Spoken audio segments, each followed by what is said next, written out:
As the Story Grows. I'm Brian Patton. Today we welcome Curtis Parker and Joe Eck from Witch Ripper to the podcast. The new Witch Ripper record, Through the Hourglass, is out today on Magnetic Eye Records.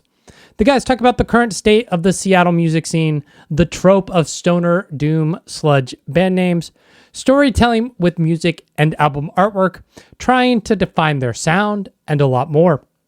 I'm a big Witch Ripper fan, and the new album is incredible, and I'm stoked to share this conversation with everyone. And if you haven't heard the band yet, I hope you dig the clips in this episode and check out the new album and their discography. I think it's worth your time. Thanks so much for checking out this episode of As the Story Grows. If you're brand new to the podcast, welcome. Thanks for listening. You can find links in our show notes or over at asthestorygrows.com for our mailing list, our Discord server, and our Patreon page. And if you like what you hear and aren't yet subscribed, I would love it if you subscribe to the podcast on your podcast platform of choice. Enjoy today's conversation with Curtis and Joe from Witch Ripper.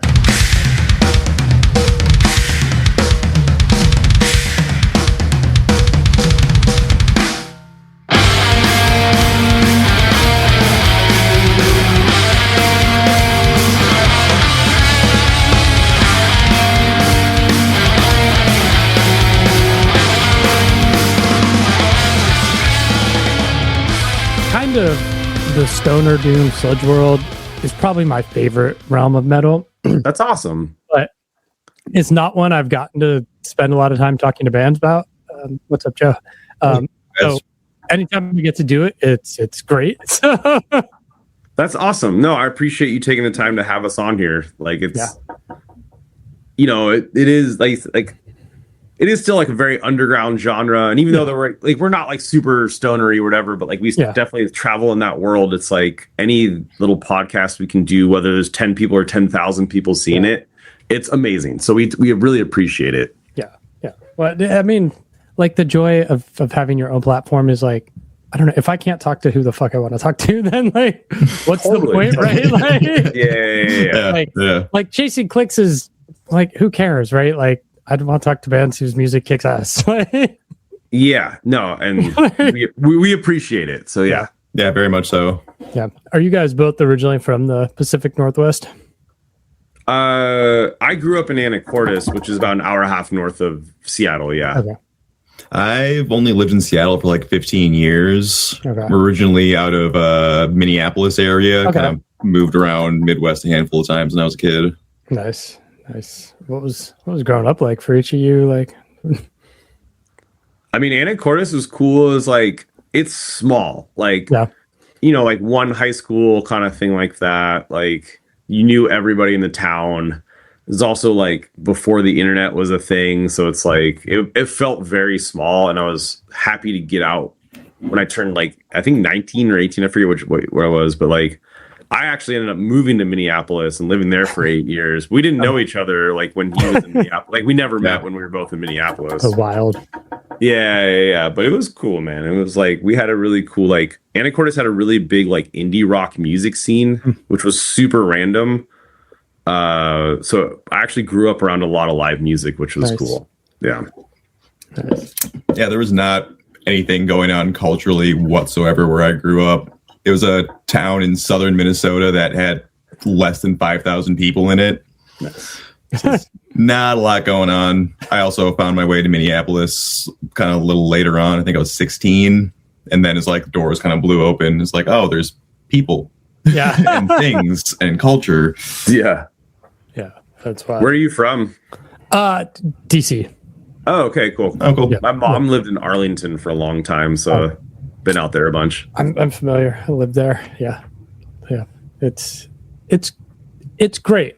People shit on DC because they don't like politicians, and I'm just like, we don't either. So stop sending idiots here, and we'll be cool, right? Like, yeah, it's funny. Every time I go there, it's like it's just funny how like I think it seems like everyone's so well dressed, like the whole like dress shirt, dress pants, black overcoat, briefcase life is like so prevalent over there. It's really funny.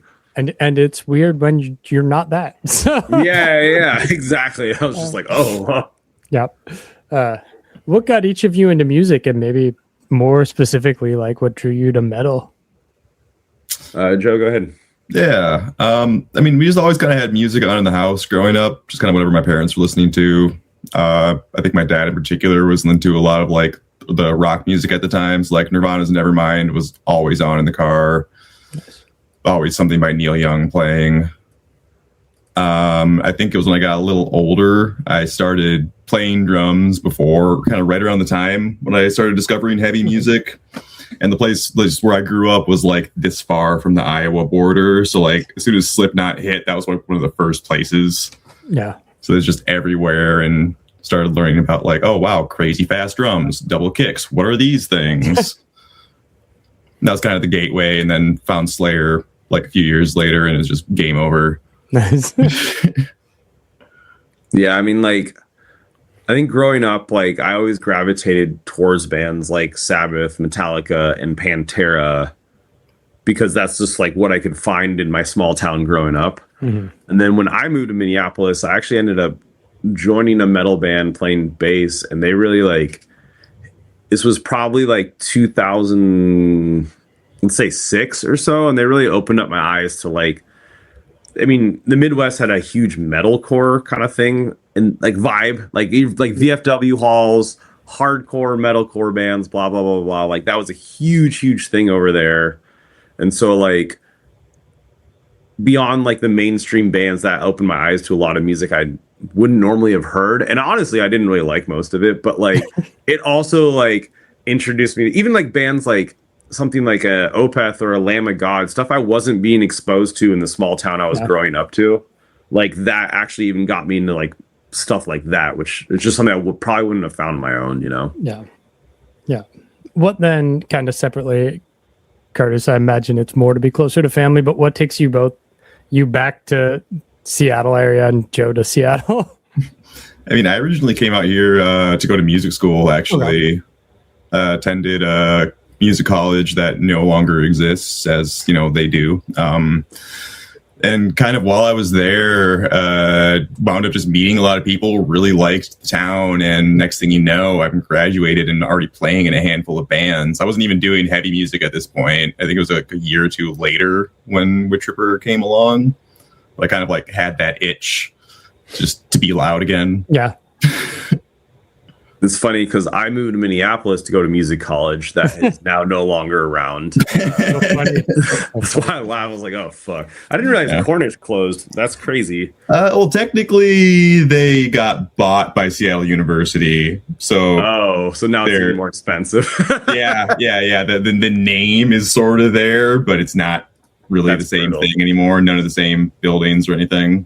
Nice. Dude, so yeah, I moved to Minneapolis for music college and had a similar experience where I just like stuck around playing music. And then like, as much as I love Minneapolis because it is a wonderful city, it was kind of a hard city to be a musician in because like a lot of bands like skip it on tour because like you have to like really make a point to get up there. Yeah. And then you have kind of a little bit of a dead zone. Like there's lots of small towns to play. But like for like a lot of like mid-size or bigger bands, it's kind of like it's a weird trek to get to sometimes. And so I just wanted to move back to a city that got a lot more music happening in it just from like bands coming through. And growing up in Anacortes, like Seattle was like a natural choice because I was just used to the West Coast. Yeah. Yeah. That's cool. I know like Seattle obviously had the grunge boom, alternative boom in the early 90s, but what's the current state of like the music scene? If moving back there is like a good place to still start bands and be a musician, what's the current state of music in Seattle? Dude, it's awesome. It's interesting. Like, so like as of right now, I mean like heavy music is huge in Seattle. I'm talking anything from like death metal, like your doom shows. Like I see a lot of like all ages underground hardcore music as well. Like it's kind of a big thing because it's always been a counterculture city.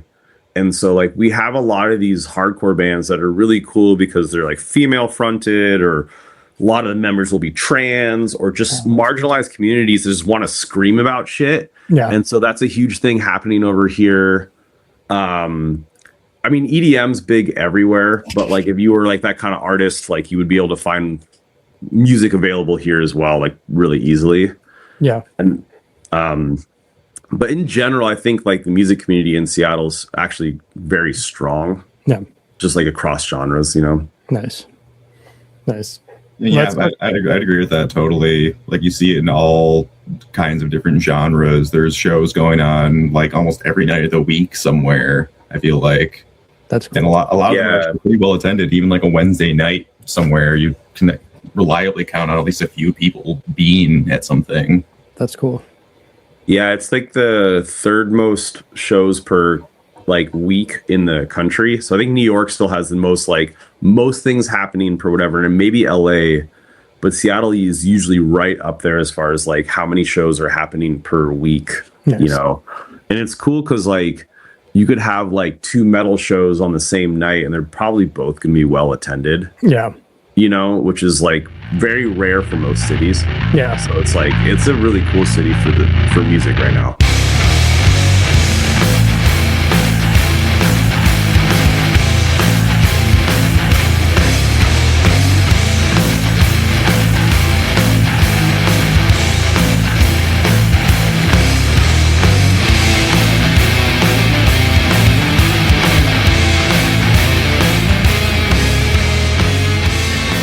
Let's talk about Witch Ripper. What was kind of the genesis for starting this band? Yeah, so I recorded our first EP while I lived in Minneapolis still, knowing that I wanted to move back to Seattle and start a new band.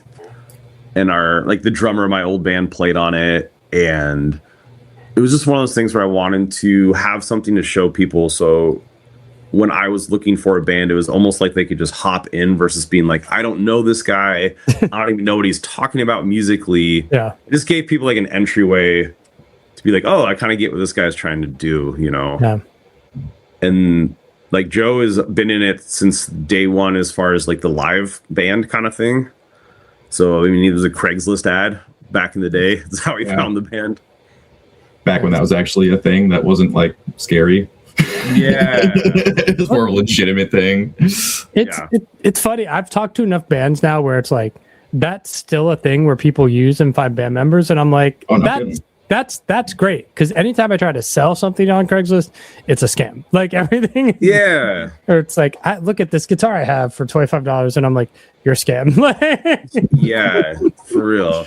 But no, like that was the start of it, and like, you know, like even with that first EP, like we still play some of those songs live every once in a while, and it's like it still like had a clear, at least like starting point, and like there's a voice on that EP that we still use today. So it's like it kind of like it still holds up for like what we're doing today, even though we've grown as musicians and songwriters. Yeah. So like it really was a good starting point, and we've just kind of continuously evolved our sound, because this is now our third full-length album past that EP, you know? Yeah.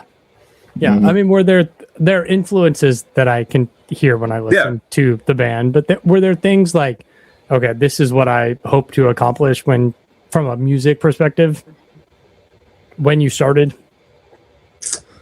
I don't know. I mean, like, musically, like, so, like, when I was in Minneapolis, I was in a band that kind of sounded like a mixture of like Opeth meets Cult of Luna meets like maybe Poison the Well or something like that. It was a little all over the place, but like I knew that I wanted to do something maybe more melodic. Okay. Like that was like probably the one goal is like, okay, I love playing metal music, but I also don't want to be just like angry metal music. I want to have that element, but then also have pretty moments and like moments that I don't know, like actually show like dynamic and stuff versus just like the whole time, you know? Yeah. And like that's probably been the one musical goal throughout the entire band's career, is just like having melody mixed with songwriting mixed with the heavy moments, you know? Nice. Yeah, I appreciate that. One of my favorite bands is Torch, and it's like find me a heavier guitar tone than Torch, but like they're writing killer melodies, and like those are some long songs. So like, I think they just got back together, right? Like, or they're starting to do something. They played some reunion shows, and I keep hoping they'll announce a tour, an East Coast run or something here. So hell yeah, that'd be great. That dude, the main guy lives in Oregon now. Yeah.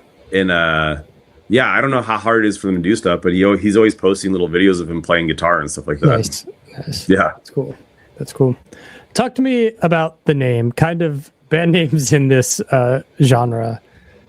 I'll kind of play off the same themes, but what inspired you to Witch Ripper? Dude, nothing. You saw Bong Ripper and were like, we could. No, I mean, like Joe's heard me say this before, but I just needed a name. Yeah. And I named this thing in 2012, so 14 years ago. And I was like, oh, Witch Ripper, like that kind of like sums it up. Like there's little stony vibes, there's little metal vibes, blah, blah, blah, blah. And then like 2 years later, the stoner doom explosion happened. And every witch, bong, goat, smoky, whatever, like came out. And I was like, fuck. Like, there's so many like witchy whatever bands now. Yeah. And so it's like, it was a little frustrating for a second because I was like, man, it's like, I feel like I felt original-ish at the time, and then it felt very unoriginal. Yeah. And then now I kind of have a grown appreciation for it because like when you hear the name, like, you know, you're getting a heavy band. Yeah. I think like a lot of people assume it's going to be a lot heavier on the spectrum of like a band that's like listening to like Sleep or something like that, you know, which is obviously not what we do musically, but like it sounds like it'd either be like a stoner metal band or a thrash metal band name, you know, and like we have a little bit of elements of both of that in there. So it's like, it does kind of work for what we're doing. But I'm also, it's 13 years later, I'm not going to change the band name. Right, you know? right. Too late. Ship has sailed. Yeah. Yeah. So. Yeah. What led you guys to Magnetic Eye? I don't know, Joe, you want to answer this or not, but. From what I remember, I think it was a Jad we originally got in contact with. Or like a friend of a friend. Yeah. So I found a label called Blues Funeral. That's right. Yeah. Which was the same person that runs Magnetic Eye runs that label. And I hit them up and he was like, hey, I really like this. I want to put this out, but let's try it through Magnetic Eye because I have a little bit more reach with that label. And both labels are fantastic. Mm-hmm. Like Blues Funeral and Magnetic Eye do a really good job. I mean, it's all the same guy. So he's like the same kind of machine happening for both of them. And like, very happy to work with them. They're very supportive. Jad, who runs it, is extremely supportive of the bands. And he's got a huge workload all the time running both labels and putting out releases pretty regularly. But he still makes the time to like work with us. He's been helping us get on some like shows, and like he really encourages us to get out there. You know, we got to make him some money, so but he does it in a positive way. Yeah, exactly. And like they've been great, and so like I've been very happy being on that label so far, you know. And like the biggest thing for us was like they actually work with like a PR company and stuff like that, which is like, it's so hard to cut through the noise of being releases coming out that like even Austin setting up this interview with you is something that we might not have found on our own. So it's like, we appreciate like that element of it is super helpful, you know? Yeah, no, I mean, you're not wrong. I mean, I think last year I listened to 500 some releases, and some of we still like, did you hear this record by some like well-known band? And it's like, didn't know. Like, yeah, dude. It's so hard. Right? Like, I think that's the hardest part about being a band in this day and age. You could have a terrible album or a great album, but because so much is going out, just finding that audience for either side of it is just like, that's the hardest part I think about being a band. Yeah. With The Flight After the Fall, I don't know how much Magnetic Eye had to do with it, but there was a visual shift in the album artwork. Like, what led to that kind of aesthetic shift? Was that just having resources to give somebody more money to their... I don't know. Was that nervous that you found, Curtis? It was actually cost less than our previous album. Before that. Well, there you go. Yeah. No, I mean, like, it's funny, like, it's an artist I had been following on Instagram for a while, and when I hit him up, his name is Chris Panetier. He's a fucking wonderful human. That is great. He had actually already heard of our band already and was like excited to do it. And then the artwork actually for the Flight After the Fall and Through the Hourglass is very deliberate. So it's like with the Flight After the Fall, there's a little bit more brightness to the album. There's more major chords happening, more kind of like uplifting moments within the album. So we needed something a little bit brighter and more colorful artwork wise. And then like when Chris does it, we send him all the lyrics. We send him at that time, we send him like pre-production stuff so we can hear kind of what we're doing musically. And then like he'll give us a sketch and we'll give him a little notes and we kind of like dial it in. And then for Through the Hourglass, it was the same deal where like it's a slightly darker album. There's a little more serious tones to it. So we knew we wanted to work with the same artist because they're supposed to go together albums wise. Like it's like one continuous story. Okay. But we wanted to capture like, it's a less bright and colorful album, a little bit meaner looking on the front of it, but the same artist. So they do look like they go together, which is really important to me. Even this as far as like, there's these little frames on the corner of the Flight After the Fall that we also put on Through the Hourglass's artwork, like to kind of make even just little ties together, Yeah. Well, even like if you look Flight After the Fall, you got the alien or the skull in the astronaut helmet, and then it looks like, astronaut or alien being held in the new artwork. Like you can kind of tell there's like some visual cues that like, all right, something's going on. I mean, even like, so to that point, it's like the astronaut is a skeleton and the female character is alive on the first album. The second one, the female character is the skeleton and the astronaut is alive in the second one. Like there's like a lot of little stuff on there that we were very, very deliberate about. Yeah. What's your approach as a lyricist? Is it trying to tell a story to create a fictional world and create, something akin to like a mastodon, or is it, pulling from your everyday life and, telling a story that way? Both. So like, I mean, like the thing is like, especially obviously with these two albums, they're concept albums. So there is a story to tell, and that makes it difficult and actually, I think, easier because you have a direction you need to go in. And my whole thing, and when we're writing lyrics, basically all four of us sit down and do it. It's not just coming from one person. Like we all have input on it, and we'll shoot out ideas and try to figure out like what works and what doesn't.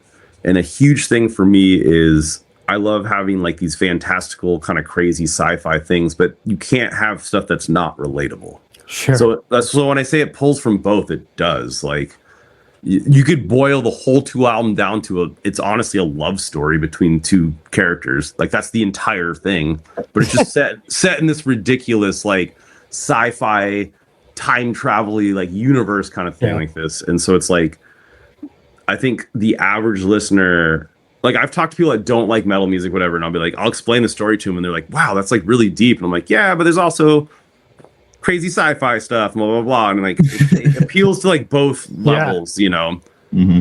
Yeah. Well, there's so much of the metal community that's like full of nerds, and I don't know. So, which is great. So like that sci-fi element, I think, works, and I don't know. Sometimes you need that abstractness because, like, I don't know. We live in the world we live in, and it sucks, right? Well, yeah. I mean, like music. I think the music I enjoy is escapism. It's the same with TV shows, or I have a bunch of comic books behind me. It's like, it's all escapism, and that's what I enjoy out of it. So our music is deliberate. It is escapism, but also you have to be able to attach yourself to something. Yeah. And it's like having Chad in the band, he like, when I think about Homestead, our first full length, I love that album, but it was like it was the first time ever writing lyrics for a full length album. And it was, I think, too much of the fantastical and too out there. Like I had ideas I was writing about, but I don't think I got them across. Like we had a song called Sucker Punch that was, when I was writing it, it was dealing with my kind of problems I was having with alcohol and that kind of stuff like that. But when people were listening to it, they're like, oh yeah, it's like about a giant octopus thingy. And it's like, yes, and, exactly. And so it's like, it wasn't, I don't think I did a good enough job making those lyrics relatable, even though as I was writing them, I thought I was. Yeah. And so having the Flight After the Fall and Through the Hourglass, it wasn't just me writing it. It was Chad helping and Brian and Joe helping. And it really, I think, became a better product lyrically because we were able to kind of get that balance a lot better. And it's in a much better place now. Yeah. Talking to you guys today is interesting because I'm on a Discord server, and last night there was a big conversation about the lines between doom and stoner and sludge, and like where people draw the lines and what they like versus what they don't. How do you find yourself as a band that kind of lives in this progressive metal / sludge stonery doom universe? Like, do you find there's like, if people like one genre, they kind of embrace it all, or like, is it a struggle where people are like, you're not X enough for us? Obviously there's always that guy. Like, yeah, it can really vary. I think we confuse a lot of people just because we don't quite fit into any one. We kind of like draw little pieces from all these different things. I mean, like, I think anyone that sees us live is like, they get it right away.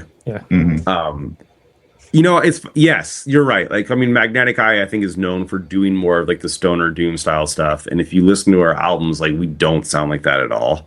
And the only people I feel like get a little hurt about that, or just like a little like whatever, or like kind of like that older generation that found doom, because it's like kind of similar to classic rock in a way, in a lot of senses.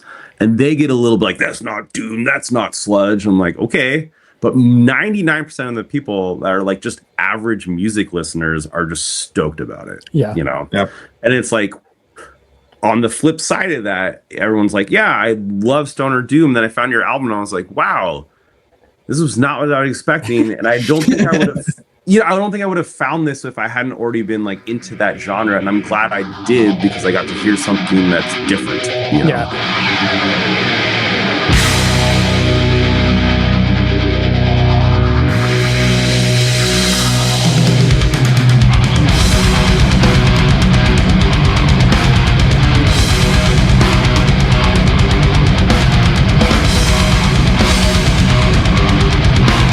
Album's out April 3rd. What's the plan for after this album to come out? Is it to try to tour or just play shows locally? Like, both. Yeah. So our album release show is April 3rd. We will have a couple regional things around May, and then we're going to head out on a 16-day West Coast tour that should be announced anytime. Like, I don't know when this podcast is coming out, but basically anytime around now. And then after that, we have a few things that we're working on as well. That will be a little bit of traveling, a little bit of local stuff as well. So, I mean, like, we like to play as often as we can. And usually locally, like, we try to only play like 3 or 4 times a year, because I don't think that's, playing every weekend is kind of like, it just doesn't work out. And we want to make sure that each one of our shows feels special. So we will be doing that kind of stuff. Every once in a while, it'll be like, we'll pick up a show. We're like, hey, can you open for this huge band? We're like, yeah, of course. Like, we're going to do that. Those are like the random, like, oddball shows that sometimes pop up. But for what we plan for ourselves, it's like 3 to 4 local shows, and we try to get out as much as possible. Do you like to play with other bands kind of in the same universe of sound, or is it fun to like to play with a death metal band or a black metal band or a metalcore band and like have that mixed bill? I'm down for both. I love both, honestly. I always love that on tour when we're playing with like some random, like, to us at least, never met before, like death metal or like grindcore band, and they're just killer. And then we go up and we're like, all right, here's something different, I guess. I mean, even like on a local show, like, I don't know. I mean, like, I don't want to play with bands that sound like us, even though in Seattle, I don't think there's really a lot of bands that do, but like, I love playing with stuff that's like weird and unexpected. And I think the Seattle audience is very open to that as well.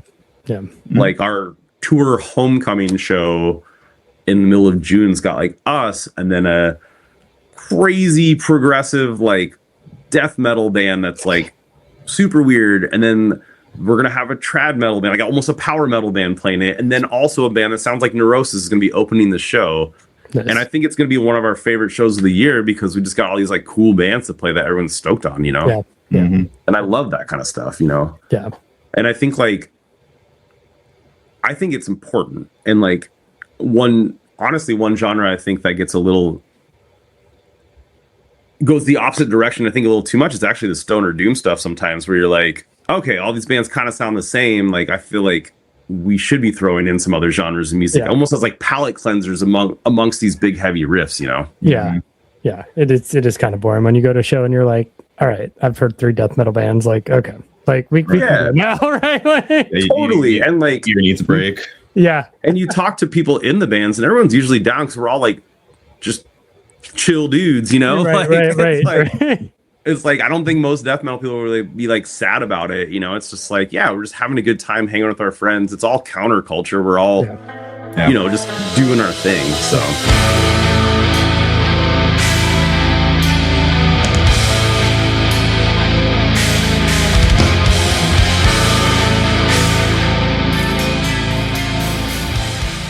Yeah, I just hope people give it a chance and give it a listen. I think people that find it will be pleasantly surprised and probably hear something they're not expecting to hear. Because, you know, it's sludgy, it's progressive. There's a song on it that has clean guitars for the first 3/4 of the whole song. Yeah. You know, like there's screaming, there's singing, there's a bunch of stuff on there that I think like people might not be used to hearing from a band at our level or just in general from heavy music. So I think they'll find something cool. Yeah, I'm really looking forward to just seeing the kind of response that this gets from people that I know, or just like people out in the world, even just because we did some kind of out there stuff, even for us. Yeah, I think it turned out really well. So I'm pretty happy about it. Yeah, no, we've been really stoked on it. And like the album, even from a production standpoint, working with Matt Bayless is always awesome. And he really helped us kind of grow as a sound on this album as well, which I'm really stoked about. So like sonically, I think it's the best sounding album we've ever done. And I know everyone says it about their newest album, but I'm like very firm about that. Like it is, I will. But we're serious about it. Yeah. It is honestly just from a pure sound wise, the best. It captured our sound the best, and it's the best sounding record we've ever done. Yeah. I would love for some band one day to be like, this record kind of sucks. Like, don't fucking bother, right? Like, we're not proud of it. Like, don't listen. Like, just listen to the old that. Like 5 years after it's out, they're like, yeah, that one kind of blew. I kind of hated that one actually. Yeah, I mean, like, I'm proud of all our albums, but I mean, even I can hear that, like, just from a sonic standpoint, this is a very like it's a pretty big step up, which I'm excited about. We should be growing and getting better and exactly. Ideally, yeah. But yeah, exactly. So I just hope people give it a chance. I think anyone who finds it will find something really interesting somewhere in that album.